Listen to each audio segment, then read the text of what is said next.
Et toute la manière dont il parle et tout ce qu'il a dit durant ce voyage, c'est juste pour expliquer en sous-main, et Netanyahou le sait parfaitement bien, c'est qu'il y aura un accord. Je voudrais rappeler, pour apporter de l'eau au moulin de Michael, c'est que les Américains souhaitent cet accord. Encore une fois, les Américains aujourd'hui sont dans un esprit de désengagement. Non, ils veulent se désengager de toute cette région. Afghanistan bientôt, Irak c'est déjà fait.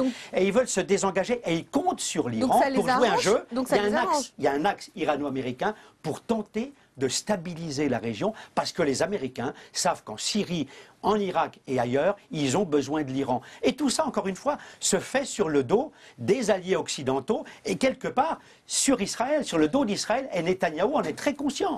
Mickaël, ça vous fait un petit peu sourire, là, cette image entre... on est en Israël, il y a Bibi Netanyahou, il y a François Hollande, on parle de l'arme atomique. Alors là, c'est un jeu de rôle merveilleux, parce qu'il faut juste faire un petit peu de recul et un petit peu de mémoire. On entend un François Hollande qui dit jamais de prolifération nucléaire, attention à l'arme atomique. Mais c'est la France qui a doté Israël de l'arme nucléaire. Ça, on sait que c'est tabou en Israël, mais nous, on va vous le dire. C'est pas encore officiel, il n'y a rien d'officiel. Quand vous avez un François, un Shimon Peres, qui à chaque fois qu'il ouvre la bouche sur la France, c'est pour dire nous n'oublierons jamais que la France a été présente quand il dit qu'il fallait préserver les intérêts vitaux d'Israël.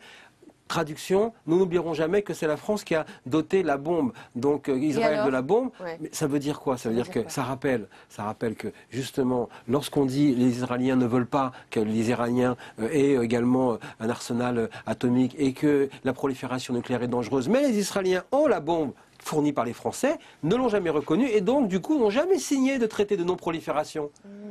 Et là, pour le coup, on est quand même dans un jeu de rôle absolument savoureux, mais c'est la politique. Il faut rappeler qu'on est dans la course au nucléaire, parce que si les Iraniens se dotent de la bombe nucléaire, bon, on a déjà le Pakistan, on a l'Inde, mais vous allez avoir l'Arabie Saoudite qui va la demander, l'Égypte qui va la demander. Alors là, ça va être l'escalade à la bombe. Et je continue encore sur les allusions politiques. C'est la raison pour laquelle, dans son interview au Figaro, avant la visite de François Hollande, Shimon Peres a comparé François Hollande à Guy Mollet.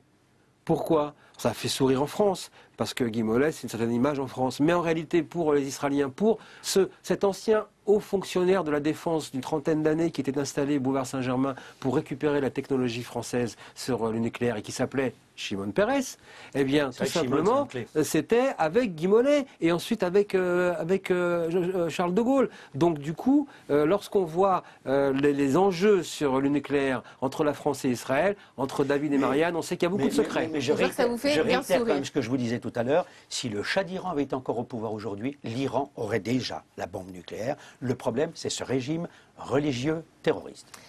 Tout est